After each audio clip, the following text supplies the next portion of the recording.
A mother and her two autistic children are victim of domestic violence. From remote village of Telangana, Suma, a B.Tech graduate who also worked as an assistant professor, got married in 2006. Her father, who was a headmaster, provided everything he could to let his daughter lead a happy married life. After years of abuse, she is abandoned by her harassing husband in America.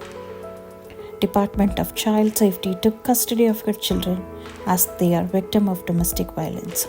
Suma is struggling with immigration status and waiting for full custody of her kids. All her dreams turned into nightmares. Living through it, she came forward to share her story. Hi, Suma. Thank you for joining and coming out with huge courage to come like that and talk about anything what happened to you. So I want you to talk more on why you put the GoFund. ఎందుకు పెట్టిండ్రు మీరు GoFund? So what is the situation? And I want to know about the situation more so that many people can view this and come for help. Thanks అండి. నన్ను connect చేసినందుకు మీకు చాలా కృతజ్ఞతలు. So, గోఫండు ఎందుకు పెట్టాల్సొచ్చింది అంటే, ఇద్దరు ఆర్టిస్టిక్ చిల్డ్రన్. బాబేమో 8 year old. So, diagnosed with level 3 autism. Mm.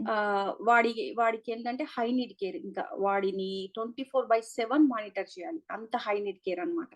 Mhm. So పాప కూడా diagnosed with level 3 autism. So తనకు కూడా చాలా బిహేవియరల్ ఇష్యూస్ ఉన్నాయి. సో తనది కూడా high need care. Mhm. So ఇలా ఇద్దరు ఆర్టిస్టిక్ చిల్డ్రన్ ని నేను ఏంటంటే వాళ్ళు నాకు ఎప్పుడు వీళ్ళు ఆర్టిస్టిక్ అని తెలిసిందంటే వాళ్ళు పుట్టినాక ఎప్పుడైతే నేను డిలేస్ అంటే వాళ్ళ స్పీచ్ డిలే అవ్వడం గానీ, అందరితో మింగిల్ అవ్వకపోవడం, ఇతర కిడ్స్ తో గానీ కలవకపోవడము.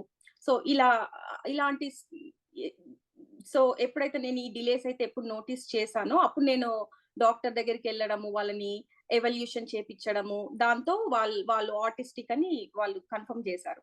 సో అప్పుడు మేము యుఎస్ లోనే ఉండేది. పిల్లలిద్దరు కూడా యుఎస్ లోనే పుట్టారు. పాపేమో వర్జీనియా రెస్టన్ హాస్పిటల్లో పుట్టింది. బాబేమో అలబామాలో పుట్టాడు. సో అట్లా ఏంటంటే ఇద్దరు యుఎస్ సిటిజన్స్ కాబట్టి మేము అప్పుడు ఇక్కడే ఉండేది యుఎస్ లో. పిల్లలిద్దరిని స్కూల్కి వెళ్ళే వాళ్ళు, స్కూల్లో కొన్ని థెరపీస్ ఉండేవి. అలా కొంచెము వాళ్ళు కొంచెం ఇంప్రూవ్మెంట్ స్పెషల్ స్కూల్ ఇద్దరికి అలా ఇంప్రూవ్మెంట్ కొంచెం బానే ఉండేది. సో అయితే ఇంకా ఏమైందంటే సో మధ్యలో ఏమైందంటే ఒకరోజు మా హస్బెండ్ నాతో ఏం చెప్పాడంటే మనము ఇండియాకి వెళ్తున్నాము, వెకేషన్ వెళ్తున్నాము అని చెప్పాడు. సో అది కూడా 1 month లో బ్యాక్ వస్తాము అని చెప్పి రిటర్న్ టికెట్లు కూడా బుక్ చేశాడు. సో అయితే ఇంకొక 1 month లో కూడా పిల్లల స్కూల్స్ అవన్నీ కూడా స్టార్ట్ అవుతున్నాయి. నేనేమనుకున్నానంటే ఇంకా 13 years ఇక్కడే ఉన్నానన్నమాట. సో 13 years నుంచి మధ్యలో ఎప్పుడు ఇండియాకి వెళ్ళలేదు. సో ఈ సిచ్యుయేషన్స్ తోని ఓకే సరే ఒకసారి వెళ్దాము ఇండియాకి, వెకేషన్ లాగా ఉంటది, పిల్లలకు కూడా కొంచెం ఇండియాకి వెళ్తే అందరినీ పరిచయం చేసినట్టు ఉంటది అన్న ఉద్దేశంతో నేను కూడా వెళ్ళాను అనమాట. సో అలా వెళ్ళిన తర్వాత తను ఏం చేశాడంటే తనకు ఒకడికే వీసా అప్లై చేసుకున్నాడు. సో నాకు వీసా అప్లై చేయలేదు. సో అప్పుడు నేను ఏంటి నాకెందుకు వీసా చేయలేదు అంటే, లేదు నువ్వు పిల్లలు ఇక్కడే ఉంటారు, నేను ఒక్కడనే వెళ్తానని చెప్పాడు అట్లా నాతో. సో అప్పుడు నాకు అసలు షాక్ అయ్యాను. ఏంటి అసలు 1 month లో వస్తామనుకున్న టైంలో ఇలా చెప్పకుండా సో ఇండియాకి తీసుకెళ్ళి మధ్యలో నేను ఒక్కనే వెళ్తున్నాను, నువ్వు పిల్లలు ఇక్కడే ఉంటున్నారు అనేసరికి నాకు అసలు ఏం చేయాలనేది కూడా అర్థం కాలేదు ఆ సిచ్యువేషన్ లో. సో అప్పుడు మా ఫ్యామిలీ మెంబర్స్ ఏంటంటే సో వాళ్ళ ఫ్యామిలీ మెంబర్స్ తో మాట్లాడడము, పిల్లలు ఇద్దరు ఆర్టిస్టిక్ పిల్లలు కదా, సో వాళ్ళని ఇక్కడ వదిలేసి వెళ్తే వాళ్ళ కేరింగ్ ఎవరు చూస్తారు అంటే ఇంకా మా పేరెంట్స్ చాలా ఏజ్డ్. మా ఫాదర్ వచ్చి 78 years ఉంటాడు, మా మదర్ కూడా ఆల్మోస్ట్ 70 years ఉంటది. సో ఇలాంటి కిడ్స్ ని టేక్ కేర్ చేయడానికి అంటే చాలా ఎనర్జెటిక్ పర్సన్స్ ఉండాలి ఇంట్లో. సో సో చాలా ఛాలెంజెస్ ఉంటాయి మళ్ళీ. సో ఆ సిచ్యుయేషన్స్ తోని ఫ్యామిలీ మెంబర్స్ అంతా కాంప్రమైజ్ చేపిచ్చి, లేదు ఎలా అలా వెళ్ళడానికి వీలు లేదు. సో మీరు వెళ్తే అందరు వెళ్ళాలి, లేకపోతే సో అందరు ఇక్కడే ఉండండి అంటే, ఆ కాంప్రమైజ్ తో తను కూడా అక్కడే ఉండాల్సి వచ్చిందనమాట. సో దాని తర్వాత సో పిల్లలు నేను అందరూ కలిసి ఇండియాలోనే లైఫ్ స్టార్ట్ చేసాము. ఆహ్, అప్పుడు అప్పుడు ఏమైందంటే పిల్లలకి అసలు అక్కడ స్కూలింగ్ అనేది అసలు లేదు. ఈ ఆర్టిస్టిక్ చిల్డ్రన్ అని చెప్పి మేము ఎన్ని స్కూల్స్ తిరిగాము. చాలా స్కూల్స్ తిరిగాము. ఎవ్వరు గూడా అడ్మిషన్ ఇవ్వరు. ఎందుకంటే టూ మచ్ హైపర్ ఇండియాలో. ఆ! ఇండియాలో అడ్మిషన్. ఇండియాలో. హ్మ్. So too much hyper active kids క్లాస్‌లో ఒక దగ్గర కూర్చోరు. అంటే అందరు కిడ్స్ లాగా మింగిల్ అవ్వరు. చాలా డిలేస్ ఉన్నాయి. అని చెప్పేసి ఇంకా వాళ్ళని ఎవ్వరు గూడా అడ్మిషన్ ఇవ్వలేదు. సో అట్లా పిల్లలు 3½ ఇయర్స్ కూడా ఇంట్లోనే ఉండడము. వాళ్ళకి స్కూల్ గూడా లేకుండా, ప్రాపర్ థెరపీస్ గూడా లేకుండా, పిల్లలు మొత్తము డిలే అయిపోయారు. ఇంకా పాప మొత్తము చాలా డిలేస్ అయిపోయింది. ఎడ్యుకేషన్ గూడా పాపకి మొత్తము అకాడమిక్స్ కూడా చాలా బ్యాక్ అయిపోయింది. బాబు ఇంకా స్పీచ్ డిలే చాలా అయిపోయింది బాబుకి. సోషల్ ఇంటరాక్షన్ అనేది అసలు మొత్తము లేదు పిల్లలకి. అట్లా ల్యాక్ ఆఫ్ సోషల్ ఇంటరాక్షన్ వల్ల పిల్లలిద్దరు గూడా మొత్తం ఏందంటే ఆహ్, డెవలప్‌మెంటల్ ఇష్యూస్ వచ్చినాయి. సో అప్పుడు మళ్ళీ ఏంటంటే మళ్ళీ బ్యాకొస్తే యూఎస్‌కొస్తే పిల్లలకి మంచి థెరపీస్ ఉంటాయి. అట్‌లీస్ట్ ఇక్కడ స్కూలింగ్ ఉంటుంది. ప్రాపర్‌గా కొంచెము మంచి కేర్ ఉంటది అన్న ఉద్దేశ్యంతోని మళ్ళీ బ్యాకొచ్చాం. అది 2023లో బ్యాకొచ్చాం. 2023లో. సో అలా బ్యాకొచ్చి రావడం ఎక్కడికొచ్చామంటే మా సిస్టర్ వాళ్ళ సన్ అన్నమాట. అంటే మా సిస్టర్ వాళ్ళ సన్ పెన్సిల్వేనియాలో ఉంటాడు. సో తనకి ఓన్ హౌస్ ఉంది అక్కడ. సో తను చెప్పాడన్నమాట. "అక్క నా దగ్గరకొచ్చేయి. సో ఇక్కడ ఉండండి పిల్లలు మీరు స్టార్టింగ్ అంటే ఇప్పుడే యూఎస్‌కొస్తున్నారు గదా! ఆహ్, అట్లా సో నా దగ్గర ఉండండి" అని చెప్పాడు. సో అట్లా మేము వెళ్ళడమే పెన్సిల్వేనియాకెళ్ళామన్నమాట. సో అది గూడా వాడింట్లో ఉన్నాము. సో అట్లా ఒక ఆల్‌మోస్ట్ 9 మంత్స్ వరకి గూడా మా హస్బెండ్‌కి జాబ్ లేదు. సో ఆ తర్వాత నెక్స్ట్ 9 మంత్స్ తర్వాత సో ఇక్కడ అరిజోనాలో జాబొచ్చింది. సో సో 9 అట్లా మంత్స్ మీరు అక్కడే ఉండే. అక్కడే ఉన్నాము. ఆ! సో ఆ 9 మంత్స్ ఇండియాలో ఉన్నప్పుడు అంటే ఆహ్, మీ హస్బెండ్ 9 మంత్స్ ఉన్నాం. రైట్? ఆ! అంతే. సో అక్కడ గూడా ఒక లైక్ అక్కడి నుంచి ఏంటంటే అక్కడ ఒక ఇన్సిడెంట్ అయింది. సో మా హస్బెండ్ ఏంటంటే చాలా అబ్యూజివ్. నన్ను కొట్టడము, పిల్లల్ని కొట్టడము, స్టార్టింగ్ నుంచి గూడా నన్ను ఎప్పుడైతే పెళ్లి చేసుకున్నారో పెళ్లి చేసుకున్న 2 డే ఆఫ్ 2 డేస్ నుంచేలే ఇంకా వాళ్ళ హరాస్మెంట్ స్టార్ట్ అయిపోయింది. వాళ్ళ ఫ్యామిలీ మెంబర్స్‌ది, మా అత్తయ్య వాళ్ళది, మా మామయ్య గాని, మా అత్తయ్య గాని, మా ఆడపడుచు గాని, ఎక్స్‌ట్రా డౌరీ కోసం నన్ను హరాస్మెంట్ చేయడము. ఇంకా వేరే టైప్‌లో అంటే ఇంకా నువ్వు చాలా లో అంటే చాలా చీప్ ఫ్యామిలీ నుంచొచ్చావు. మేము చాలా హై లెవెల్‌లో ఉన్నాము మేము. అట్లా నన్ను ఆహ్, చాలా టైప్‌లో అన్ని రకాలుగా హరాస్మెంట్ చేసేవాళ్ళు. సో అంటే నేను అవన్నీ గూడా అసలు నాకు చెప్పే సిట్యుయేషన్ గూడా నాకు తెలియలేదు. అంటే ఇలా ఉంటుంది, ఇలా బయటకి రావాలి, చెప్పాలి అని అప్పుడు నాకు ఆ సిట్యుయేషన్ గూడా ఏమి అర్థం కాకపోయేది. సో అట్లా ఈయన హరాస్మెంట్ అనేది నాకు ఎప్పుడైతే పెళ్లయినప్పటి నుంచే ఉంది. ఆల్‌మోస్ట్ 18 ఇయర్స్ నుంచెల్లి గూడా ఇది జరుగుతూనే ఉంది. సో ఒక్కటి నేనేంటంటే ఓన్లీ పిల్లల కోసం అడ్జస్ట్ అవ్వడం. ఎందుకంటే ఇద్దరు ఆటిస్టిక్ పిల్లలు. సో ఈ ఆటిస్టిక్ పిల్లల్ని నేను తీసుకొని బయటకెళ్తే నేను మళ్ళీ జాబ్ జేయాలిప్పుడు. అలా నేనొక్కదాన్ని బయటికెళ్ళి జాబ్ జేయాలంటే పిల్లల్ని కంప్లీట్‌గా ఎవరో ఒకరు కేర్ చేయాలి. షేర్ చేయాలి. సో అలా కేర్ చేయాలంటే ఒక పర్సన్ ఉండాలి. ఆ పర్సన్ అనేది ఎవరు దొరుకుతారు చెప్పండి? సో అది చాలా దొరకడం అనేది గూడా అంటే ఒకవేళ దొరికినా గూడా అంత బాగా కేర్ చేస్తారన్న మనకి నమ్మకం ఉండదు గదా! ఆర్టిస్టిక్ పిల్లల్ని కేర్ చేయడం అనేది చాలా ఛాలెంజింగ్.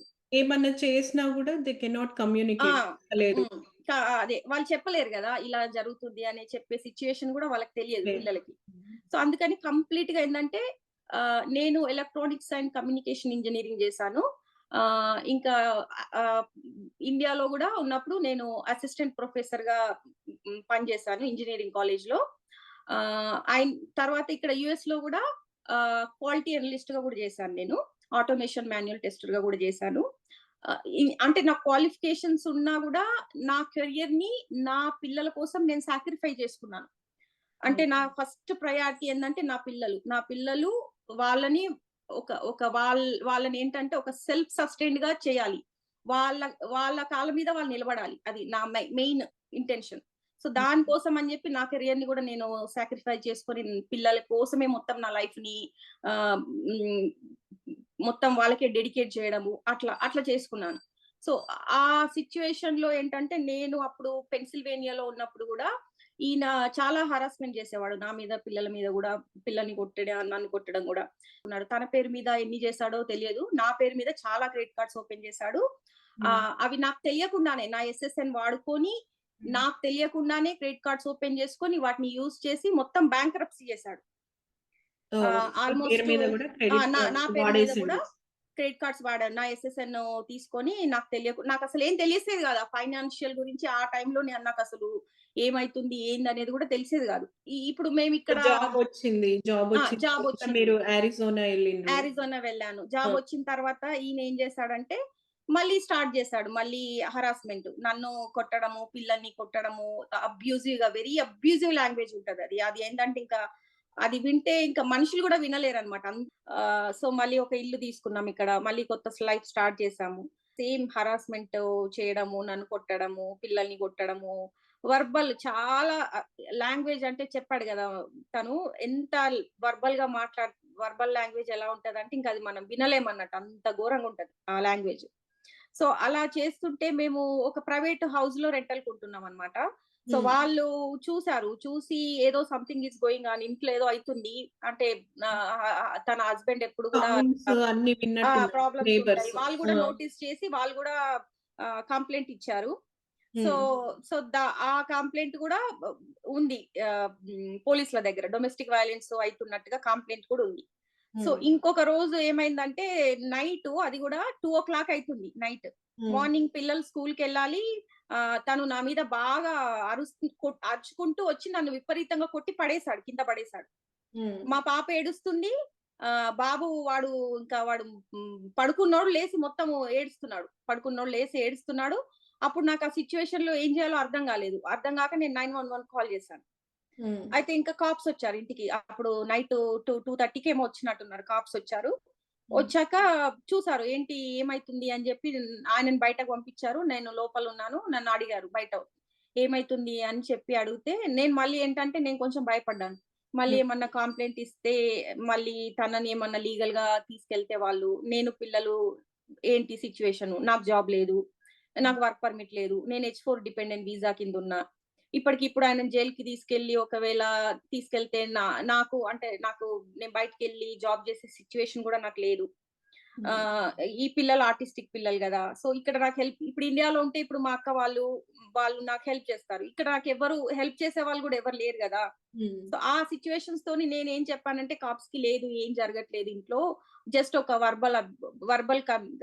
ఒక హీటెడ్ కన్వర్జేషన్ అయిందంతే. అంతే తప్పించి ఇంకా ఏం లేదు అన్నట్టుగా నేను వాళ్ళని కాంప్రమైజ్ చేశాను. హ్మ్. కాంప్రమైజ్ చేస్తే ఇంక వాళ్ళు ఏం జెప్పారంటే, ఆ నైట్‌కి ఆయనను బయటకు పంపించేసి నన్ను, పిల్లల్ని ఇంట్లోనే ఉండమని జెప్పి, ఇంకా మీరు నీకింకా ప్రాబ్లమ్ అనిపిస్తే ఫ్యామిలీ కోర్ట్‌కెళ్ళి చెప్పమ్మా అని జెప్పి వాళ్ళెళ్ళిపోయారు. హ్మ్. సో, మార్నింగ్ తర్వాత ఈయన ఇంటికొచ్చాడు. జనరల్‌గా ఇంక నేనేమి కమ్యూనికేట్ చేయలేదు. పోలీసులతో గాని, ఇంకా ఎక్కడికి వెళ్ళలేదు. సో, మళ్ళీ రెగ్యులర్ లైఫ్ స్టార్ట్ జేశాడు. హ్మ్. స్టార్ట్ చేసినాక ఇంకా ఈయన ఏంటంటే ఇంకా పిల్లలు ఆర్టిస్టిక్ పిల్లలు గదా! వాళ్ళకి తెలియకుండా ఏదన్నా చేసినా గూడా వాళ్ళని విపరీతంగా కొడతాడు. ఇప్పుడు హ్మ్. బాబున్నాడు. వాడికి తెలియదు. ఏదో సంథింగ్ ఏదో కింద ఏదో జ్యూస్ తీసుకొని వాడు తాగకుండా ఏదో కొంచెం జ్యూస్ ఇక్కడ పారబోయడమో ఏదో చేసినా గూడా వాడిని విపరీతంగా కొట్టడము, పడేసి కొడతాడు. విపరీతంగా కొడతాడు వాడిని. సో, అలా అలా కొట్ కొ పాపని గూడా అలాగే కొడుతుంటాడు. హ్మ్. సో, ఇప్పుడు వాళ్ళకి ఆర్టిస్టిక్ పిల్లలు గదా! అలా అలా కొడితే తెలియదు గదా! వాళ్ళకి అసలు ఏ ఏం జరుగుతుంది? ఏంటి అని అసలు తెలిసే సిట్యుయేషన్ గూడా వాళ్ళకి రాదు గదా! అవును. నా కళ్ళ ముందే ఇట్లా పిల్లల్ని కొడుతుంటే నేను ఆపడానికి ట్రై చేస్తే నన్ను కొడతాడు. హ్మ్. సో, అట్లాంటి సిట్యుయేషన్ లో అంటే నాకేం తెలియకపోయేది. ఎలా ఈ సిట్యుయేషన్ నుంచి అసలు నేను ఎలా బయటకు రావాలి? పిల్లల్ని ఎలా రక్షించాలి? అంటే నేను ముందుకెళ్తే నన్ను కొడతాడు. పిల్లల్ని కొడతాడు. సో బయటికెళ్ళి ఒకవేళ నేను ఇలా ఉంది సిట్యుయేషన్ అని చెప్తే బయటికెళ్ళి సర్వైవ్ అయ్యే సిట్యుయేషన్ నాకు లేదు. ఎందుకంటే నా పిల్లల్ని ఎవరో ఒకరు కంప్లీట్‌గా కేర్ చేస్తే తప్ప నేను జాబ్ చేసుకోలేను. మళ్ళీ నాకు ఒక వర్క్ వీసా కావాలి. అది రావాలంటే అది ఎంత టైం పడతదో నాకు తెలియదు. సో ఈ సిట్యుయేషన్స్‌తో నేను బయటకి రాలేదసలు. నేను బయటకి రాలేదు. ఎక్కడ గూడా నేను ఏం చెప్పలేదు ఎవ్వరికీ.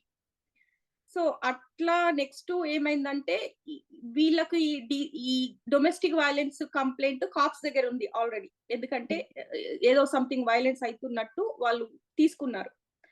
సో ఆ ఆ కంప్లెయింట్ తోని ఏం చేశారంటే డిపార్ట్మెంట్ ఆఫ్ చైల్డ్ సేఫ్టీ వాళ్ళు ఏం చేశారంటే రెగ్యులర్ గా పిల్లల్ని స్కూల్ కి వెళ్ళడము ఎవ్రీ వీక్ చెక్ చేయడం అట్లా స్టార్ట్ చేశారు. అట్లా అబ్జర్వేషన్ పెట్టిండ్రు బేసిక్‌గా. ఆ, సో, చూస్తున్నారు వాళ్ళంతా అబ్జర్వ్ వాళ్ళంతా చేసి. చూస్తున్నారు, అబ్జర్వ్ ఓకే. చేస్తున్నారు. అసలేంటి పిల్లలు సేఫ్‌గా ఉన్నారా లేదా ఇంట్లో అనేది వాళ్ళు చూస్తున్నారు. హ్మ్. అట్లా చూస్తూ వాళ్ళేం చేశారంటే ఏప్రిల్‌లో అనుకుంటా, ఏప్రిల్ మిడ్‌లో ఇంటికొచ్చారు. డీసీఎస్ వాళ్ళు. ఇంటికొచ్చి నాతో ఏమన్నారంటే, "నేను పిల్లల్ని మేము స్కూల్‌కెళ్ళి చెక్ చేసాము. మీ బాబుకి చాలా బ్రూసెస్ ఉన్నాయి, స్కార్స్ ఉన్నాయి. కేన్‌తో కొట్టిన దెబ్బలు గూడా ఉన్నాయి. సో, మేము చాలా అంటే పిల్లలు ఇక్కడ ఇంట్లో సేఫ్‌గా లేరని మేము ఫీల్ అవుతున్నాము. ఆల్రెడీ మీ హస్బెండ్ మీద డొమెస్టిక్ వయలెన్స్ కంప్లెయింట్ గూడా ఉంది. సో, అందుకని మేము పిల్లల్ని రిమూవ్ చేసుకుంటామని అప్పటికప్పుడు వచ్చి ఇంట్లో కూర్చున్నారింక. అప్పుడు నాకసలు షాక్ అయిపోయింది. ఏంటి పిల్లల్ని అదంతా నాకు కొత్త అసలు. ఇట్లా పిల్లల్ని గూడా తీసుకెళ్తారా అనేది నాకు తెలియదు అప్పటికి. హ్మ్. అంటే పిల్లల్ని తీసుకెళ్లడం ఏంది? పిల్లల్ని తీసుకెళ్ళి ఎక్కడ పెడతారు? ఏంటి? అలా తీసుకెళ్తారా? అని నేను షాక్ అయిపోయానప్పుడు. హ్మ్. షాక్ అయ్యి అదేంటి పిల్లల్ని తీసుకెళ్తే నేను మదర్‌ని గదా! నా పిల్లలు లేకుంటే అసలు నేను ఉండలేను గదా! లేదు లేదు నేను నా పిల్లలతో నేనుంటాను. నాకు వేరే ఇంకేదైనా ఆప్షన్ ఉంటే చెప్పండి అన్నాను. అప్పుడు వాళ్ళేమన్నారంటే, "సరే నువ్వు పిల్లలతో ఉండాలంటే మీ హస్బెండు ఇంట్లో నుంచి ఎళ్ళిపోవాలి" అని జెప్పారు. హ్మ్. సో, అప్పుడు ఇంకా డీసీఎసోళ్ళు మా హస్బెండ్‌ని పిలిపిచ్చి ఒక సేఫ్టీ ప్లాన్ అనేది పెట్టి, ఒక మీటింగ్ కండక్ట్ జేసి, "నువ్వు ఇప్పటికిప్పుడు ఇంట్లో నుంచి ఎళ్ళిపోవాలి. వీళ్ళకి ఒక 40 కిలోమీటర్స్ దూరంలో ఉండాలి. ఎప్పుడు గూడా మేము చెప్పేంత వరకు వీళ్ళని కాంటాక్ట్ అవ్వగూడదు" అని జెప్పి ఒక సేఫ్టీ ప్లాన్ పెట్టేసి వాళ్ళు తనని బయటకి పంపించారు. సో, హ్మ్. తనింకా బయటికెళ్ళిపోయాడు. బయటెక్కడో ఉన్నట్టున్నది. తను ఎక్కడున్నాడో హోటల్స్‌లోనో ఎక్కడో ఉన్నట్టున్నాడు. సో, అట్లా ఇంకా మధ్యలో మళ్ళీ ఏం చేశాడంటే నాతో కమ్యూనికేట్ అయ్యి ఏం చెప్పాడంటే, "సుమా లేదు నువ్వు ఎవరొచ్చినా గూడా ఏం మాట్లాడకు. కాప్స్‌తో గూడా ఏం మాట్లాడకు. డీసీఎస్‌లతో గూడా ఏం మాట్లాడకు. నువ్వేమన్నా లీగల్‌గా ఏమన్నా మాట్లాడి నాకేమన్నా ఇష్యూ అయిందంటే నీ వీసా గూడా ప్రాబ్లమ్ అయిపోతది. నన్ను నన్ను డిపోర్ట్ చేసి నన్ను ఇండియాకి పంపిస్తారు. నిన్ను గూడా డిపోర్ట్ జేస్తారు. నిన్ను గూడా ఇండియాకి పంపిస్తారు. పిల్లల్ని వాళ్ళే తీసేసుకుంటారింకా. డిపార్ట్మెంట్ ఆఫ్ చైల్డ్ సేఫ్టీ వాళ్ళు తీసుకుంటారు. ఇంకా నీకు లైఫ్‌లో గూడా నీ పిల్లల యాక్సెస్ అనేది ఉండదు. నువ్వేం మాట్లాడకు" అని జెప్పి అట్లా నాతో జెప్పాడు. సో, దాంతో నాకేందంటే నాకు భయమేసింది. ఇంకా అంటే ఇంత లీగల్ ఇష్యూస్ ఒస్తాయా ఏమన్నా చెప్తే? ఒకవేళ నన్ను డిపోర్ట్ జేస్తే పిల్లలు సిటిజన్స్ అంటే పిల్లలు యూఎస్ సిటిజన్స్ కాబట్టి ఇంక వాళ్ళే ఉంచేసుకుంటారు అని చెప్పాడు. అలా జెప్పేసరికి నాకు భయమేసింది ఇంకా. తర్వాత నా దగ్గరికి లా ఎన్ఫోర్స్‌మెంట్ వాళ్ళు రావడము, వాళ్ళు అడగడము, "ఏంటి ఏమైతుంది? What's going on with you" అని చెప్పి వాళ్ళడిగారు. అడిగినా గూడా నేను లేదు ఏం జరగట్లేదు. We are 100% safe with him. పిల్లలు నేను చాలా సేఫ్‌గా ఉన్నాము. ఆయన ఏం చేయట్లేదు మమ్మల్ని, పిల్లల్ని అని హ్మ్. చెప్పి నేను అట్లా కమ్యూనికేట్ అయ్యాను. హ్మ్. సో, వాళ్ళు ఎంతమంది వచ్చి అడిగినా ఆఫీసర్స్ గాని, ఇంకా డీసీఎస్‌ఓళ్ళు గాని ఎన్ని సార్ల ఏ ఎన్ని రకాలుగా వాళ్ళు నన్ను ఇన్వెస్టిగేట్ చేసినా గూడా నేనెక్కడ గూడా ఆయన గురించి ఒక్కటి గూడా నేను చెప్పలేదు. ఏది గూడా. నెగెటివ్‌గా చెప్పలేదు. సో, తర్వాత ఇంకా ఏం చెప్పాడంటే, నేను గూడా ఇంటికొస్తాను. మనందరం కలిసే ఉందాము. ఇంకా నేనేమో అట్లాంటియేం రిపీట్ చెయ్యను అన్నట్టుగా చెప్పాడు. హ్మ్. సో, దాంతో ఏంటంటే వాళ్ళని రిక్వెస్ట్ చేశాను. మా హస్బెండ్‌ని గూడా ఇంటికి పంపించండి. మేమందరం ఫ్యామిలీ లాగా ఉండాలనుకుంటున్నాము హ్మ్. అని చెప్పి అట్లా రిక్వెస్ట్ చేశాను. చేస్తే వాళ్ళు మళ్ళీ ఒక టీడీఎం మీటింగ్ కండక్ట్ చేసి ఆ టీడీఎం మీటింగ్ గూడా సెపరేట్‌గా నాకొకటి, ఆయనకొకటి కండక్ట్ చేసి అప్పుడు మళ్ళీ ఆయనని ఇంట్లోకి అలో చేశారు. ఇంట్లోకి అలో చేసింది ఎప్పుడంటే అది ఏప్రిల్‌లో అనుకుంటా. సో, ఏప్రిల్ ఎండ్‌లో. అప్పుడు ఇంట్లోకొచ్చాడు. వచ్చిన తర్వాత ఒక 2, 3 డేస్ బానే ఉన్నాడు. హ్మ్. మళ్ళీ 2, 3 డేస్ తర్వాత మళ్ళీ సేమ్ అబ్యూజు, సేమ్‌గా హరాస్మెంట్ జేయడము, రిపీట్ జేయడము. పిల్లల్ని కొట్టడము, మా పాపని పెద్ద పాపని పట్టుకొని కూడా కొడతాడు. ఎట్లా పడితే అట్లా కొట్టేస్తాడు ఇంకా బాగా. ఇంకా బాబునైతే ఇంకా వాడిని ఎట్లా కొడతాడనేది అసలు లెక్కే ఉండదు. రోజులో వాడిని ఎన్ని సార్లు కొడతాడనేది అసలు కౌంట్ కూడా చేయలేమన్నట్టు. ఇంకా ఇంట్లో ఉన్నాడంటే వాడు ఎక్కడున్నా, కిచెన్‌లో ఉన్నా, లేకపోతే ఇంకేదన్నా షవర్ ఎక్కడ బెడ్‌రూమ్‌లో ఉన్నా ఇలా కొట్టేస్తానే ఉంటాడు వాడిని. సో, అది నేను ఒక యాస్ ఎ మదర్‌గా అది చూడలేక అసలు ఏం జరుగుతుంది? ఏంటి? అసలు పిల్లల్ని ఎట్లా రక్షించుకోవాలో గూడా నాకు తెలియని సిట్యుయేషన్. అంటే నాకు చెప్పేవాళ్ళు గూడా ఎవరు లేరు. ఇట్లా బయటకొస్తే నీకు వేరే రిసోర్స్‌లుంటాయి. నీకు హెల్ప్ చేసేవాళ్ళుంటారు. నీ వీసాకి గూడా కొంచెం అంటే నీకు వీసాకి ఏమి ప్రాబ్లమ్ ఉండదు. ఇలా నువ్వు సేఫ్‌గా ఉండొచ్చని నాకు చెప్పేవాళ్ళు గూడా ఎవరు లేరు. నాకు ఫ్రెండ్స్ గూడా కొత్తగొచ్చాం గాబట్టి ఇక్కడ ఫ్రెండ్స్ గూడా ఎవరు లేరు. కమ్యూనికేషన్ గూడా లేదు నాకెవరితో. సో, ఆ సిట్యుయేషన్‌లో ఏంటంటే నాకేం అర్థం గాకపోయేది. ఎప్పుడు నేను ఏడ్చుకుంటూ, నాకు నేను బాధపడుతూ, ఈ విషయం మా ఫ్యామిలీ మెంబర్స్ కూడా చెప్పకపోయేది. ఎందుకంటే వాళ్ళు ఇక్కడ లేరు గదా! వాళ్ళున్నది ఇండియాలో. సో, మా మా పేరెంట్స్‌కి చెప్పిన వాళ్ళు ఆల్రెడీ ఏజ్డ్. ఇంకా వాళ్ళు బాగా బాధపడతారు. అందుకని నేను ఈ విషయాలు ఎవరికీ చెప్పకపోయేది. సో, అట్లా ఏమైందంటే మళ్ళీ మే 23 రోజు వీళ్ళు DCS department of child safety వాళ్ళు డైరెక్ట్‌గా స్కూల్‌లో మళ్ళీ మా పాపని చెక్ చేస్తే ఇద్దరికీ బ్రూసెస్, స్కార్స్ ఉన్నట్టు వాళ్ళు నోటీస్ చేసుకున్నారు. కన్ఫర్మ్ చేసుకున్నారు. సో, అది ఇంకా వాళ్ళు అప్పటికప్పుడు పిల్లలిద్దరిని స్కూల్‌లో నుంచి రిమూవ్ చేసుకున్నారు. ఇద్దరు పిల్లల్ని. హ్మ్. నేను ఆ రోజు ఇంకా పిల్లలొస్తారు గదా! ఆల్‌మోస్ట్ 3:30 అయితుంది. ఇంకా పిల్లలొస్తారు గదా! అని నేను చూస్తున్నాను. నేను ఫుడ్ కుక్ చేసి పెట్టాను పిల్లలకి. ఇంకా వచ్చాక తినిపిద్దాం అన్నట్టుగా నేను చూస్తున్నాను. 3:30 అయింది, 3:40 అయింది. ఇంకా 4 అయితుంది పిల్లలు రావట్లేదు. అని నాకు టెన్షన్ అయిపోయింది. ఏంటి ఎందుకు రావట్లేదు పిల్లలు అది ఇది అని స్కూల్ బస్ వాళ్ళకి కాల్ చేశాను. వాళ్ళేమి ఆన్సర్ చెప్పట్లేదు. సో, తర్వాత నాకొక కాలొచ్చింది డీసీఎస్ నుంచెల్లి కాలొచ్చి మేము పిల్లల్ని ఇద్దరిని రిమూవ్ చేసుకున్నాము. పిల్లలిద్దరు గూడా ఇంట్లో సేఫ్‌గా లేరు. అందుకని మేమిద్దరు పిల్లల్ని రిమూవ్ చేసుకున్నాము. ఇంకా అని అలా చెప్పారు. అదేంటి పిల్లల్ని రిమూవ్ చేసుకోవడం ఏంటి? నేను పిల్లలు లేకుండా నాకు ఆ సిట్యుయేషన్ అసలు ఏం చెప్తున్నారో గూడా వినే సిట్యుయేషన్‌లో గూడా నేను లేను. ఆల్‌మోస్ట్ ఏందంటే ఇంకా ఆల్‌మోస్ట్ ఐ వాస్ డైడ్. హ్మ్. ఒక్కసారి పిల్లల్ని ఎత్తుకెళ్ళాం అనగానే నేను కింద పడిపోయాను. ఇంకా నాకు మాట్లాడే సిట్యుయేషన్ గూడా లేదు. మరి చెప్పండి నా పిల్లలు ఎక్కడున్నారో ఒకసారి చూస్తాను అని చెప్పాను. అయినా గూడా లేదు. పిల్లల్ని మేము కాన్ఫిడెన్షియల్ ప్లేస్‌లో పెడతాము. ఆ ప్లేస్ గూడా మేము ఎవ్వరికీ చెప్పము అనేసరికి ఇంకా నాకు మొత్తము ఏందంటే ఇంకా ఆహ్, ఏం జరుగుతుంది? ఏంటి? అనేది గూడా నాకు తెలియట్లేదు ఈ సిట్యుయేషన్. మరి తర్వాత ఇంకా ఆ రోజు అదొక్కటే లాస్ట్ కమ్యూనికేషన్ వాళ్ళ దగ్గర నుంచి వచ్చింది.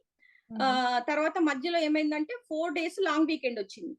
హ్మ్. ఆ 4 డేస్‌లో గూడా పిల్లల కమ్యూనికేషన్ ఏం లేదు. నాకు డీసీఎసోళ్ళు గూడా ఏం కమ్యూనికేట్ అవ్వట్లేదు. ఎందుకంటే అందరూ హాలిడేస్‌లో ఉన్నారు. ఏ హ్మ్. కమ్యూనికేషన్ లేదు. ఇంకా సో, నేను ఏంటంటే నాకు ఎక్కడికి కాల్ జేయాలి? ఏం జేయాలి? అనేది గూడా అర్థం గావట్లేదు. హ్మ్. సో, అప్పుడు నేను నాకు 2 డేస్ తర్వాత ఏమైందంటే, నా ఈమెయిల్‌కి పిల్లల ఇద్దరియి గూడా బ్లడ్ వర్క్ రిజల్ట్స్ ఒస్తున్నాయి. హ్మ్. ఇద్దరు పిల్లలే బ్లడ్ వర్క్ రిజల్ట్స్ ఒస్తున్నాయన్నమాట. ఎందుకంటే నేను ఆల్రెడీ ఫీనిక్స్ చిల్డ్రన్ ఎమర్జెన్సీలో ఎన్‌రోల్డ్ అయినా గాబట్టి, నా ఈమెయిల్ ఐడీకి బ్లడ్ వర్క్ రిజల్ట్స్ ఒచ్చినాయి ఇద్దరు పిల్లలయి. అవేంటంటే, ఇద్దరి పిల్లల బ్లడ్ గ్లూకోజ్ లెవెల్స్ మొత్తం పడిపోయి, వాళ్ళు ఎమర్జెన్సీలో సివియర్ కండిషన్‌లో ఉన్నట్టు నాకు రిజల్ట్స్ ఒచ్చినాయి. కానీ వాళ్ళు సో మీకు ఇన్ఫార్మ్ చేస్తలేరు. నాకు ఇన్ఫార్మ్ చేస్తలేరు. అసలు అప్పుడు ఇంకా చూడండి నేను ఒక మదర్‌గా ఒకసారి అలా అలా వచ్చేసరికి నా పిల్లలసలు ఏమయ్యారు? ఎక్కడున్నారు? ఎందుకు ఎమర్జెన్సీలో పడ్డారు? వాళ్ళ సిట్యుయేషన్ ఏంటి? హ్మ్. ఒక మదర్‌గా మీరు అర్థం చేసుకోండి. నాకెంట్లుంటదనేది అసలు నేను పడుకోవట్లేదు. నేను తినట్లేదు. ఒక 2 డేస్ నుంచెల్లి అసలు ఎట్లా అంటే ఇంకా కాన్షియస్‌నెస్ గూడా లేదు నాకు. అంత కండిషన్‌లోకెళ్ళిపోయాను నేనింకా. సో, హ్మ్. ఎంటనే నేను పరిగెత్తుకుంటెళ్ళాను. ఎమర్జెన్సీకెళ్ళాను. పిల్లలక్కడ ఉన్నారు గదా! అని జెప్పేసి ఎళ్తే వాళ్ళు పిల్లల మీద రెస్ట్రిక్షన్ పెట్టుకున్నారు. హ్మ్. రెస్ట్రిక్షన్ పెట్టుకొని ఇంకా నన్ను కూడా అలో చేయలేదు పిల్లల్ని చూడ్డానికి. పిల్లల ఇన్ఫర్మేషన్ ఏమి చెప్పట్లేదు. హ్మ్. పిల్లల్ని చూడ్డానికి నన్నసలు ఏమి అలో చేయలేదు. Wait, మళ్ళీ the uncle is joining. Yeah. Yeah. You continue. హ్మ్. సో, పిల్లల్ని అలో చేయలేదన్నమాట. సో అప్పుడు ఇంకా నేను ఆహ్, బ్యా అక్కడే ఎమర్జెన్సీలోనే చాలా సేపు అక్కడే కూర్చున్నాను. ఎమర్జెన్సీ ముందు ఏదో ఒకటి వస్తదా, చాలా కాల్స్ చేసుకుంటూ, ఆఫ్టర్ అవర్ డీసీఎస్ కాల్స్ చేసుకుంటూ, ఇంకేవేవో చేసుకుంటూ, ఏదో ఒక ఇన్ఫర్మేషన్ పిల్లల గురించి తెలుస్తదా, వాళ్ళు ఎట్లున్నారు, ఏమైతుంది, అట్లీస్ట్ నన్ను చూస్తేనన్నా వాళ్ళు మంచి ఇంప్రూవ్‌మెంట్ అయితదా, వాళ్ళు ఎందుకు వెళ్లారు ఎమర్జెన్సీకి అనేది నాకు తెలియదు గదా! సో అట్లనే నేను ఎమర్జెన్సీ బయట కూర్చొని ఎన్ని గంటలు కూర్చున్నానో, చా మార్నింగ్ ఎళ్తే ఇంకా నైట్ వరకి అక్కడే కూర్చున్నాను ఇంకా మొత్తం. ఏ ఇన్ఫర్మేషన్ నాకు రాలేదసలు. తర్వాత మళ్ళీ ఒక 2 డేస్ తర్వాత ఆ 4 డేస్ నేను ఎంత నరకం అనుభవించానంటే, నా పిల్లల గురించి ఒక ఎమర్జెన్సీలో ఉన్నారని తెలిసాక గూడా నేనెళ్ళలేదు. మీరొక మదర్‌గా ఎట్లుంటదో చెప్పండి. ఎంత సిట్యుయేషన్ ఎట్లుంటదో చెప్పండి. సో, ఆ సిట్యుయేషన్‌లో నాకు 4 డేస్ తర్వాత మళ్ళీ డీసీఎస్ వాళ్ళే కమ్యూనికేట్ అయ్యి ఏం చెప్పారంటే, "మేము పిల్లలకి ఫుడ్ ప్రొవైడ్ చేయలేకపోయినాము. ఎందుకంటే వాళ్ళ ఫుడ్ హ్యాబిట్స్ మాకు తెలియవు గదా! వాళ్ళు ఏం తింటారనేది మాకు తెలియదు. జనరల్‌గా వాళ్ళు అమెరికన్ ఫుడ్ పెడతారు గదా! వీళ్ళు తినలేదు. ఆ ఫుడ్ తినలేదు. సో 2 డేస్, 3 డేస్ నుంచెల్లి గూడా మొత్తం ల్యాక్ ఆఫ్ ఫుడ్ ఇంటేక్ తోని మొత్తము పడిపోయారు ఇద్దరు పిల్లలు. సో వాళ్ళని ఎమర్జెన్సీలో పెట్టారు. సో అట్లా ఎమర్జెన్సీలో పెట్టి తర్వాత నాకు 2 డేస్ తర్వాత ఏం చెప్పారంటే, "నీకు ఒక డైలీ 1 అవర్ విజిటేషన్ ఇస్తాము. ఫుడ్ కుక్ చేసుకొని ఎళ్లి పిల్లలిద్దరికి తినిపించుకొని రావాలి నువ్వు" అని అట్లా ఆప్షన్ ఇచ్చారు. సో ఆ ఆప్షన్‌తో ఇంకా నాకు కొంచెము హమ్మయ్య! సో అట్‌లీస్ట్ నా పిల్లల్ని నేను చూడగలుగుతున్నానని ఒక ఏంటంటే ఒక హ్యాపీనెస్ అన్నమాట.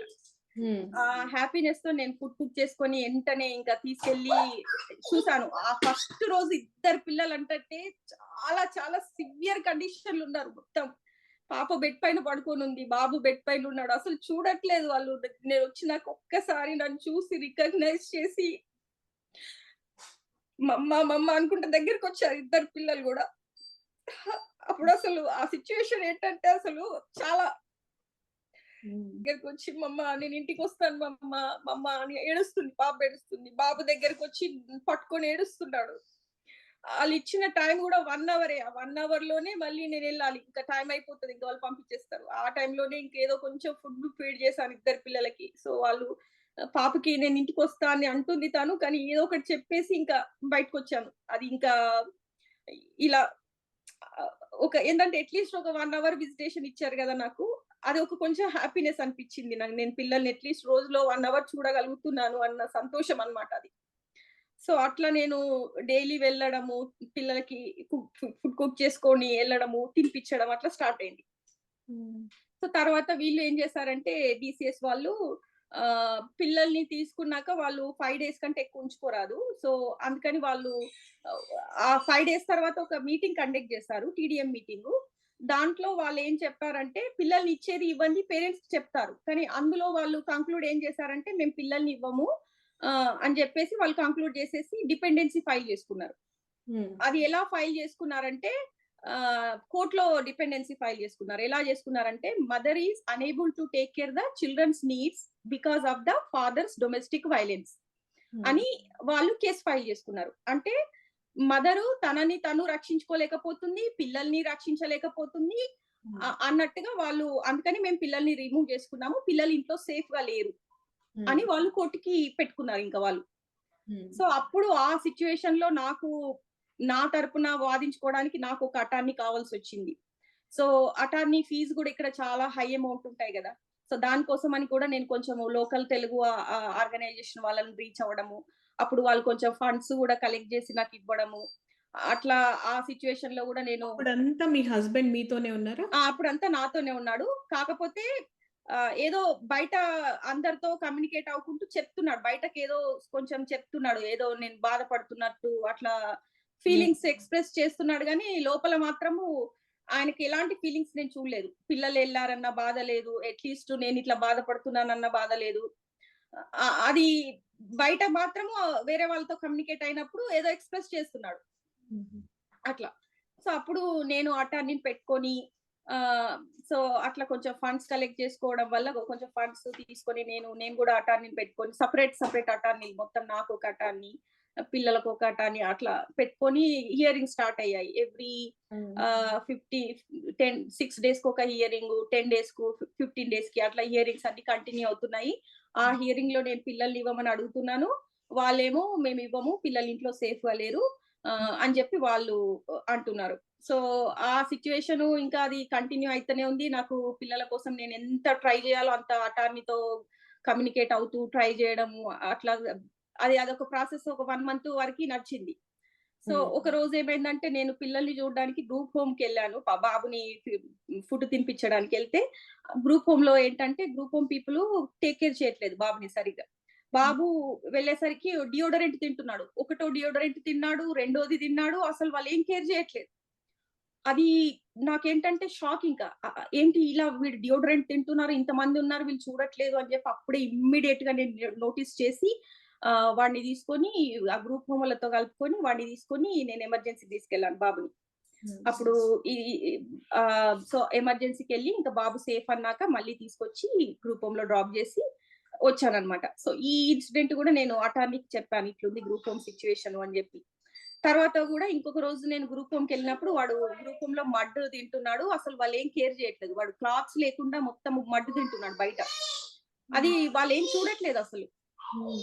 ఆ ఇన్సిడెంట్ కూడా నేను అటార్నీకి చెప్పుకొని ఇంకా ఇలా ఉంది గ్రూప్ హోమ్ సిట్యుయేషను. పిల్లలు సేఫ్‌గా లేరు. నా కేర్‌కి పంపించమని చెప్పండి అని అడిగితే, తను మళ్ళీ నెక్స్ట్ హియరింగ్ వచ్చినప్పుడు తను కోర్ట్‌లో చెప్పింది. ఇలా ఉంది సిట్యుయేషను. అట్‌లీస్ట్ మదర్ కేర్ కన్నా పంపండి పిల్లల్ని. పిల్లలు కూడా బాగా ఏడుస్తున్నారు, సఫర్ అయితున్నారు. పాప అయితే అసలు రోజు ఎంత ఎంత ఏడుస్తుందంటే తను ఉండలేకపోతుంది మొత్తం అక్కడ. ఫుడ్ కూడా తినట్లేదు పాప మొత్తం. బాబంటే ఏదో వాడికి అంత కొంచెము నాలెడ్జ్ లేదు గాబట్టి వాడు నేనెళ్ళినప్పుడు ఏడుస్తున్నాడు. నాతో రావడానికి ట్రై చేస్తున్నాడు. తర్వాత గూడా వాళ్ళేం ఫుడ్ గూడా తినట్లేదు. దాంట్లో నేను పెట్టిన ఫుడ్డు 1 టైమ్ తింటున్నారు అంతే. నేను పెట్టిన ఫుడ్ 1 టైమ్ తింటున్నారు రోజులో. అట్లా కంటిన్యూ అయింది.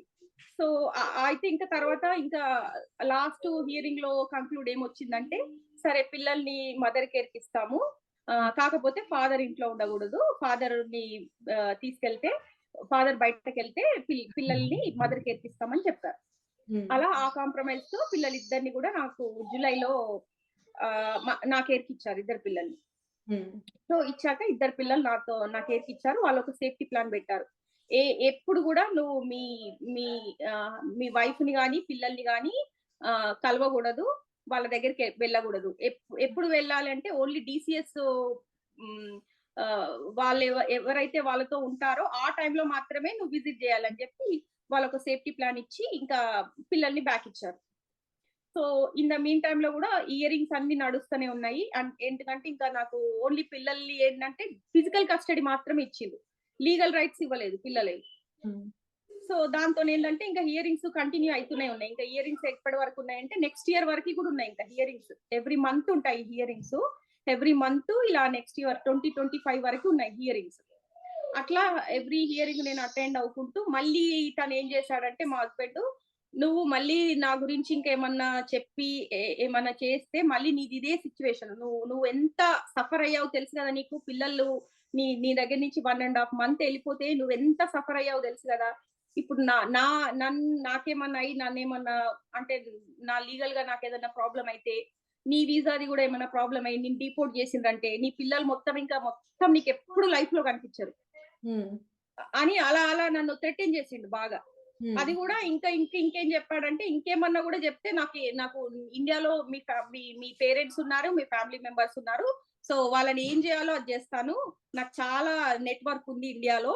సో, మీ మీ ఫాదర్, మదరు వాళ్ళు చాలా ఓల్డ్ ఏజ్. వాళ్ళని ఎప్పుడైనా నేను ఏమైనా చేయగలను. నువ్వేమన్నా నా మీద చెప్పినావంటే నేను వాళ్ళని ఏమైనా చేస్తాను. నాకు చాలా పెద్ద నెట్‌వర్క్ ఉంది ఇండియాలో అని అట్లా గూడా బెదిరించాడు.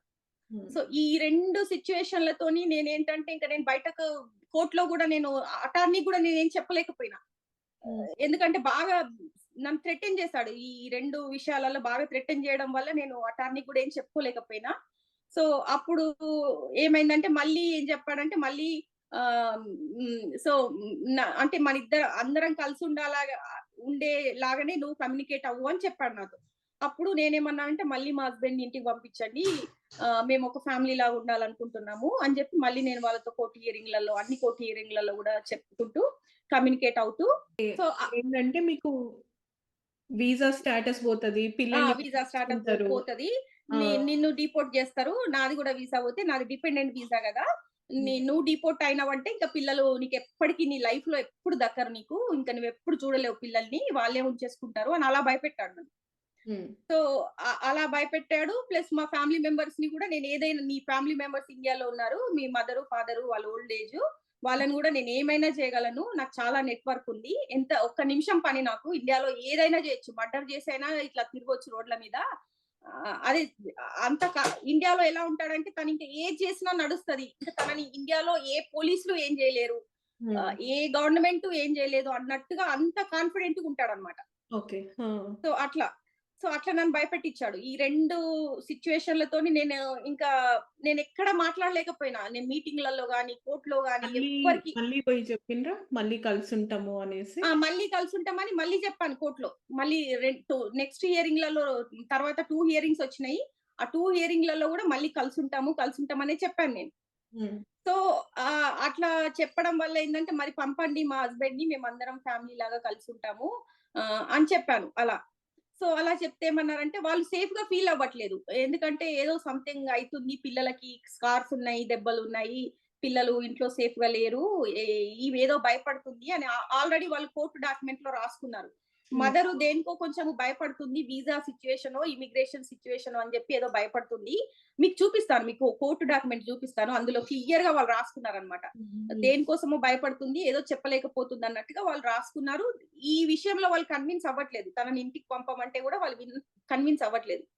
ఫైనల్ గా కూడా నేను చాలా అందరితో కమ్యూనికేట్ అయ్యాను. ఆయనని ఇంటికి పంపండి, మేము ఫ్యామిలీ లా ఉంటాము అని చెప్పి ఎంత మందితో కమ్యూనికేట్ అయినా కూడా వాళ్ళు యాక్సెప్ట్ చేయలేదు. చివరికి ఏంటంటే, సరే ఓకే పంపిస్తాము, కాకపోతే ఏంటంటే కొంచెం మీ హస్బెండ్ కి డొమెస్టిక్ వైలెన్స్ సర్వీస్లు ఇవ్వాలి, కొంచెం కౌన్సిలింగ్ ఇవ్వాలి, ఆయన కొన్ని కోర్సెస్ కూడా కంప్లీట్ చేయాలి, పిల్లలకి కూడా కొన్ని థెరపీస్ పెడతాము, ఆ థెరపీస్ లో కూడా థెరపిస్టులు ఇంటికి వచ్చి మీ హస్బెండ్ కూడా ట్రైన్ చేస్తారు, పిల్లల్ని కొట్టకుండా ఎట్లుండాలి, వైలెన్స్ చేయకుండా ఎట్లుండాలి అనేది చెప్తారు.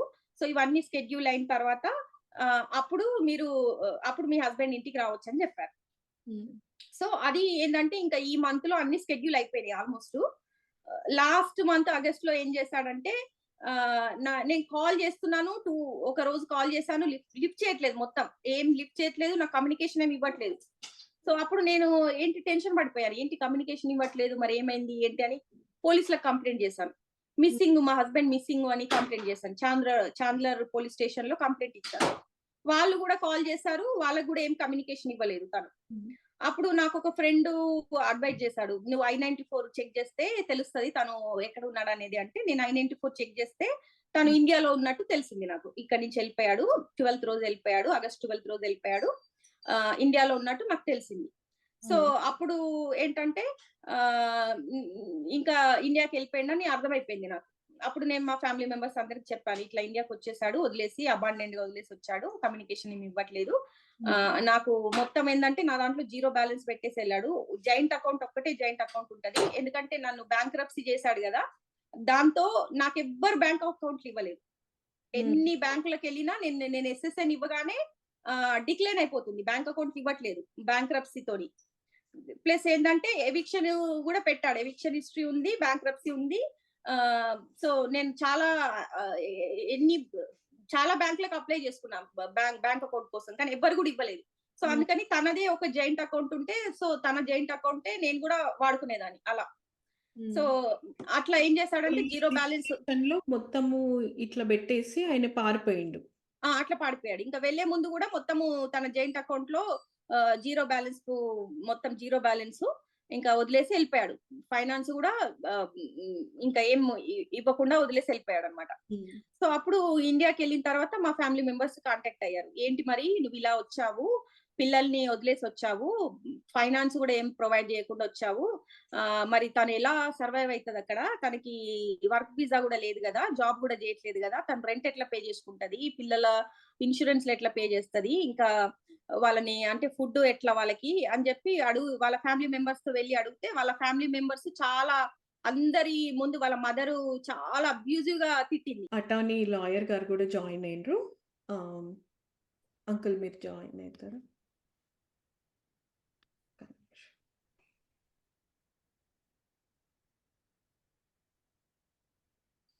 హలో, అంకుల్ నమస్తే అండి. నమస్తే. నమస్తే అండి. సునీత, సుమా, నమస్తే అండి. నమస్తే. Who is this boy? ఎవరు మాట్లాడు? ఇక్కడ పరిస్థితి ఏంటంటే హ్మ్. పాపం హ్యాపీ మ్యారీడ్ లైఫ్ లేదు. ఫస్ట్ ఆఫ్ ఆల్ అది. హ్మ్. ఇప్పుడు ఈ అమ్మాయి నాకు సుమ నిన్న తీసుకున్నావు నీకేమిటికి ఆమె చదువుకోలేమాయా బీటెక్ హ్మ్. చదువుకుని అసిస్టెంట్ ప్రొఫెసర్ ఆమె ఏమైంది ఆమెది హ్మ్. ఎందుకు తీసుకున్నావు పైసలు అన్న హ్మ్. నేనేం తీసుకోలేదు సార్ అంటారు. ఇక దాని తర్వాత నిన్న ఆమె చదువుకున్న అమ్మాయి బీటెక్ చదువుకున్న అమ్మాయి ఆమె ప్రొఫెసర్గా పనిచేసింది ఏం పల్లెటూరు అమ్మాయా నువ్వు ఎందుకు అట్లా కొడుతున్నావు చేస్తున్నావు గలీజ్ గలీజ్ బూతులు ఏందన్న ఎందుకంటే సుమ పంపించింది కొన్ని బూతులు శాంపుల్ నాకు ఇన్నా నేను అవి కూడా ఇన్నా నువ్వు చదువుకున్నాను వాగా అట్లాంటి బూతులు ఏంది పిల్లల్ని ఆడ చిన్న పిల్లని పెద్ద మనిషి ఏంది ఆ పిల్లని కూడా కొడుతున్నావు చిన్నపిల్లని కొడుతున్నావు వైఫ్ని కొడుతున్నావు ఏంది అది మరి నేను జైలుకు తోలేదంటే ఆమె ఎప్పుడో నిన్ను జైలుకు తోలు కదా మరి ఇన్నేళ్ళు ఆమె కూడా ఎందుకు ఓపిక ఉన్నది అసలు ఏంది అని అన్నా ఇవాడు అదే చెప్తున్నాడు మంచిగా మాట్లాడుతున్నాడు అంటే ఇక నేను మంచిగా సివిలైజ్డ్గా మాట్లాడుతున్నాను. సో హ్మ్. నేనన్నా నీకు అసలు బుద్ధి లేదు నీకు అట్లా చేసిపోయినావు నువ్వు ఆమె దగ్గర ఏమి లేవు కదా బిల్లులు మరి గో ఫండింగ్ పెట్టుకుందంటే అన్ని పైసలు ఉన్నాయి సార్ అన్ని పైసలు ఆమె తీసేసింది సార్ అంట హ్మ్. అన్న మరి నాకు ఆమెకు బ్యాంక్ అకౌంట్ లేదంటే ఎవిడెన్స్లు పంపిస్తావా అన్న అన్ని పంపిస్తా సార్ 15 ఏళ్ళ నుంచి అంటాడు. హ్మ్. సరే అండి వి let us listen to him. హ్మ్. విషయము ఇప్పుడు ఇక్కడ ఏంటంటే అమ్మా మయూర్ సింపుల్ థింగ్ ఇక్కడ hmm. There are 5-6 things are relevant ఇక్కడ మనకి. హ్మ్. ఇప్పుడు ఆబ్వియస్లీ పాపం సుమ కూడా she's not happy with him డబ్బులు అడుగుతున్నాడు he's hitting or not happy life. రెండోది ఆ చిల్డ్రన్ కూడా కొంచెం ఆర్టిస్టిక్ ఉన్నారు వాళ్ళతో కూడా ఆమె బాగా బర్డన్ అవుతుంది ఎందుకంటే మోస్ట్ ఆఫ్ ద టైమ్స్ నేను కూడా ఒకరిద్దరు క్లయింట్లను చూసినా ఇక మొగోళ్ళం మేము పనికి పోతాం పొద్దున పోయి రాత్రి వస్తాం మాది ఏమున్నది మళ్ళీ వచ్చిన తర్వాత we expect from a woman వంట చేయాలి తిండి తినాలి ఏంటి see women plays so many roles now she has to play a role of a wife she has to play a role of a mother and it's too much on her plate for a woman I understand that and నేను ఎందుకంటే ఒకరిద్దరు clients I saw them how with an autistic children mother it's a horrible thing క్షణం ఉండలేము మనమైతే నేను ఒక 2 రోజులు ఉన్నా లండన్లో మాంచెస్టర్లో ఒక క్లయింట్ ఇంట్లో బాపనామే నా వల్ల కాలే 2 రోజులు నాకు ఇక నేను జీవితంలో అనుకున్న అమ్మో బాబు అని ఇక నేను వెళ్ళిపోయినా ఆమె ఏమన్నదంటే సార్ మీ నా ఇంట్లో వచ్చి ఒక 2 days ఎక్స్పీరియన్స్ చేయండి వాడు కూడా ఆమెను కొడుతుండే బిడ్డలను కొడుతుండే వాడిని లోపల వేయించిన ఈ నుంచే ఫోన్ చేసి లోపల వేయించిన వాడిని లోపల పోయిండ టాటా కన్సల్టింగ్ కంపెనీ ఇక ఆ పిల్లకు విడాకులు ఇప్పించిన నేనే పోయి మాంచెస్టర్ పోయి ఆ పిల్లగాని వాళ్ళు గవర్నమెంట్ వాళ్ళు పెట్టుకున్నారు ఇక హాస్టల్ ఆ పిల్లగాడు ఏంటంటే కొరికేస్తాడు వాళ్ళని ఆ కేర్ టేకర్లను కూడా కొరికేస్తాడు ఇట్లా వాడు అంటే కొంతమంది ఇది ఎక్స్ట్రీమ్ అంట వాళ్ళది ఎక్స్‌ట్రీమ్. ఆ పిల్లాడు పిల్లలు. తల్లిని కొరుకుతాడు నా మీద కొరకడానికి వచ్చి భయం వేసింది ఇక హ్మ్. నేను ఆమెకు చెప్పిన అమ్మ నువ్వు ఇట్లా ఉంటే కష్టము భర్త లేడు నువ్వు ఒక్కదాని పురిటమైన హాస్టల్ అంటే వాళ్ళు గవర్నమెంట్ వాళ్ళు తీసుకుపోయి పెట్టుకున్నారు హాస్టల్లో మంచిగా చూసుకుంటారు ఇట్లా ఏం లేదు సో ఈజ్ ఇంప్రూవింగ్ యాక్చువల్గా హాస్టల్లో మరి యూఎస్లో ఉన్నదో లేదు తెలియదు అవి బట్ ఈ అమ్మాయి మన సుమనకు పంపించింది చూస్తే మాత్రం భయంకరంగా ఉన్నది అది డేంజరస్ అయిపోయి నాకు వీడియోలు పంపించింది ఈ అమ్మాయి సో ఇక్కడ ఒక 5 ఆస్పెక్ట్స్ ఉన్నాయి అమ్మ మయూరి మనము వీఆర్ ఆల్ అవుట్ సైడర్స్ మనం గంట మనం వింటాము at the end of the day she has to suffer there are 5 things in this number 1 Suma is an uneducated girl she is very young girl she is not 40s 50s 30 అమ్మా నీకు 37 sir. In 30s, late 30s. అంటే అమెరికాలో 30 ఏళ్ళకి పెళ్లి చేసుకుంటారు నేనైతే 35 years experience lawyer నేను 35 is too young and she got married Yeah. కష్టం ఉంది అమ్మాయి లైఫ్ నాకు అర్థమైంది the first and foremost thing ఏంటంటే ఈ అమ్మాయికి ఈడ అమెరికాలో ఉండటానికి నేనైతే వీసా చేసిస్తా అని చెప్పిన ఈడ ఆమె రూపాయి ఖర్చు పెట్టేది నేను చేసిస్తా ఆమెకు గవర్నమెంట్ ఫీజు అయితే ఏం తలగదు so I will do it అని చెప్పిన అమ్మాయికి to stay in the country I will take care of it అయితే ఇంకా I-140 ఎప్పుడో 15 ఏళ్ళ కింద అప్రూవ్ అయింది సార్ అని చెప్పిండు ఆయన 12 ఏళ్ళ కింద అయింది సార్ అప్రూవల్ నాది I-140 మరి I-140 అప్రూవ్ అయితే మరి ఆమెకు ఎందుకు నువ్వు వర్క్ ఆథరైజేషన్ ఎందుకు ఇప్పించి పని చేయించలేదని అడిగిన సమాధానం లేదు ఇక రెండోది ఏంటంటే ఈ అమ్మాయి ఫస్ట్ థింగ్ చేయవలసింది ఎవరైనా కూడా she has to stay in America so దానికి వర్క్ ఆథరైజేషన్ ఇప్పిద్దాం అది ఇప్పించగలుగుతా రెండోది ఇప్పుడు ఈ అమ్మాయి దొరసాని తనకి ఏ వీసా అంకుల్? H4 లో ఆమెకు I-140 అప్రూవ్ అయింది కనుక H4 లో 2 ఏళ్ళు వర్క్ ఆథరైజేషన్ ఇస్తారు. ఇప్పుడు ఆమె పోలీస్ కంప్లైంట్లు ఇచ్చింది. వేరే టీవీస్ అవి ఇచ్చి ఆమెకు మనం గ్రీన్ కార్డ్ కూడా చేయొచ్చు. అది కూడా ప్రాబ్లం. అది నేను చేయించేస్తాను. Meanwhile they can work. Absolutely చేయించేస్తాను నేను. అబ్సల్యూట్లీ 3-4 నెలలు ఇప్పించేస్తాను అమ్మాయికి. ఒకటి. రెండోది ఏంటంటే ఇక because she's been married and have children, ఇక మనోడు ఆయన వెనక్కి వస్తేనేమో అని లోపలేస్తారు. ఇక వస్తేనేమో మా మెయింటెనెన్స్, ఈమెకు spousal maintenance, children child support, వాళ్ళు 21 ఏళ్ళు వచ్చే వరకలా వాళ్ళు చైల్డ్ సపోర్ట్ మనం పోతే గవర్నమెంట్ కూడా చైల్డ్ సపోర్ట్ ఏజెన్సీస్ ఉంటాయి. వాళ్ళే ఈయన శాలరీలు డిడక్ట్ చేసి అమ్మాయి అకౌంట్లో ఇస్తారు, Suma account. So that is do to this lady. One is to get a work authorization. Second is to have a child custody. ఎందుకంటే అబ్యూజ్ చేసిన కనుక వానికి ఇయ్యరు పిల్లల్ని. ఇంకోటిగా మోస్ట్లీ మదర్కే ఇస్తారు, ఎందుకంటే అవన్నీ చూస్తే మదర్కే ఇస్తారు, ఈమెకే ఉంటాయి. కస్టడీ ఎప్పుడైనా చూడాలనుకుంటే వచ్చి చూసిపోవచ్చు, అది కూడా చేయొచ్చు మనం, అదేం ప్రాబ్లం లేదు. చైల్డ్ సపోర్ట్ అయితే వాళ్ళు 21 years దాకా ఇవ్వాలి. ఈమె కూడా మళ్ళీ అంటిల్ షీ గెట్స్ రీమ్యాడ్ ఈమె కూడా డబ్బులు ఇవ్వాలి, అవి కూడా వస్తాయి. అది కూడా చింతన లేదు, తీసుకోవచ్చు. సో ఇక to complaint and give it to the Hyderabad police or ఎక్కడ పోలీస్ అని ఇస్తే, I told Suma I help you, నేనేం ఎక్స్పెక్ట్ చేస్తలేనమ్మా అన్నాను. ఇప్పటికూ 5-10 సార్లు మాట్లాడిన సుమాకు. నేను రాత్రి 11-12 దాకా మాట్లాడిన, రోజు మాట్లాడుతున్నాను. So I'm spending lot of hours on Suma's case. Already వకీల్ని ఇచ్చిన అమ్మాయికి, హైదరాబాద్ వకీల్, ఆల్రెడీ ఒక చైల్డ్ సైకాలజీని ఇచ్చిన అమ్మాయికి ఆయన 2 గంటలు టైం స్పెండ్ చేసిండు. మా జూనియర్ వకీల్ కూడా మాట్లాడిండు, నేను మాట్లాడుతున్నా, డీసీపీతో మాట్లాడినా, సుమతో మాట్లాడుతున్నా, 2-3 ప్రెస్ వాళ్ళతో మాట్లాడినా, మళ్ళీ ఇప్పుడు ఆయన మొగంతో కూడా మాట్లాడుతున్నా. It's taking countless of my hours, bailable hours, countless bailable hours. Great help. ఇంత మూడు సహాయము లేకపోతే ఇంత మనం సలహా ఇస్తాము, ఏదో మాలాంటి వాడు మనకేదో లాయర్గా మనం ఉన్నాం కనుక ఆ సుమకు మనం హెల్ప్ చేయటమే. ఇది పరిస్థితి, అంతేనా కాదు? సో సుమా, మీరు ఇప్పుడు లీగల్గా అయితే అంకుల్ సపోర్ట్ చేస్తుండ్రు. Other then this, what support you need? The viewers, whoever is watching, what kind of support you need?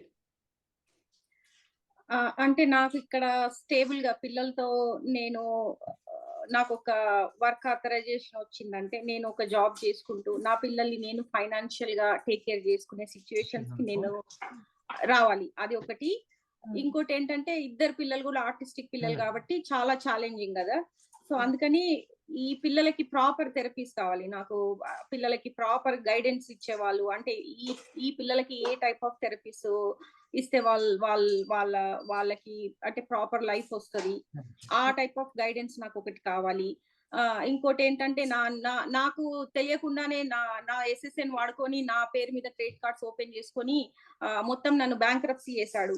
So ఇంకోటి ఎవిక్షన్ కూడా పెట్టాడు, నా పేరు మీద ఎవిక్షన్ హిస్టరీ కూడా పెట్టాడు. సో ఇల్లు ఎవిక్షన్ చేపించి, సో ఈ ఎవిక్షన్ తోని ప్లస్ బ్యాంక్రప్సీ తోని నాకు బ్యాంక్ అకౌంట్స్ కూడా ఎవరు ఇవ్వట్లేదు. నేను యుఎస్కి వచ్చినప్పటి నుంచి 2023 నుంచి వెళ్ళి అన్ని బ్యాంకులకు అప్లై చేసినా నాకు ఎవ్వరు బ్యాంక్ అకౌంట్ ఇవ్వలేదు. ఒకటే ఒక జాయింట్ అకౌంట్, అది కూడా ఆయనతో ఉన్న జాయింట్ అకౌంట్ ఒక్కటే ఉంది. సో అదే ఇప్పటికీ నేను వాడుతున్నా. ఇప్పుడు నాకు వచ్చిన గోఫండ్ అమౌంట్ కూడా నా అకౌంట్ లో పెట్టుకోవాలంటే నాకు భయం వేస్తుంది.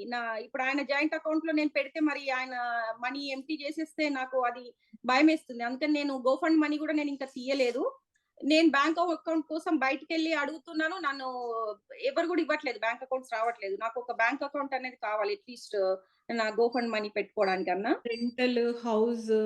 రెంటల్ హౌస్ కూడా నేను బయట, వీళ్ళు ఏమంటే ప్రొటెక్షన్ ఆర్డర్స్ ఫైల్ చేశారు మా హస్బెండ్ మీద.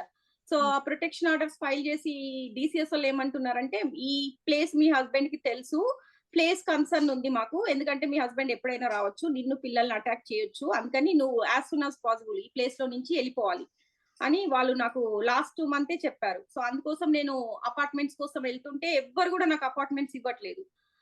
అంటే చూస్తారు కదా నువ్వేం జాబ్ చేస్తున్నావు అని అడుగుతున్నారు, నీకు బ్యాంక్ స్టేట్మెంట్స్ ఉన్నాయా, లేకపోతే నీ అర్నింగ్ ఏంటి, అలా అడుగుతున్నారు. సో బ్యాంక్రప్సీ నెక్స్ట్ మంత్ అయినా ఆ ప్లేస్ కి మూవ్ అవుతే DCS వాళ్ళతో నాకు కొంచెం ప్రాబ్లం అనేది ఉండదు. ఎందుకంటే వాళ్ళు నువ్వు సేఫ్ ప్లేస్ లో ఉండకపోతే నాకు పిల్లల్ని ఇచ్చేయండి, మాకు పిల్లల్ని ఇచ్చేయండి, నువ్వు ఎక్కడ ఉండు అని చెప్పి అట్లా అంటున్నారు వాళ్ళు.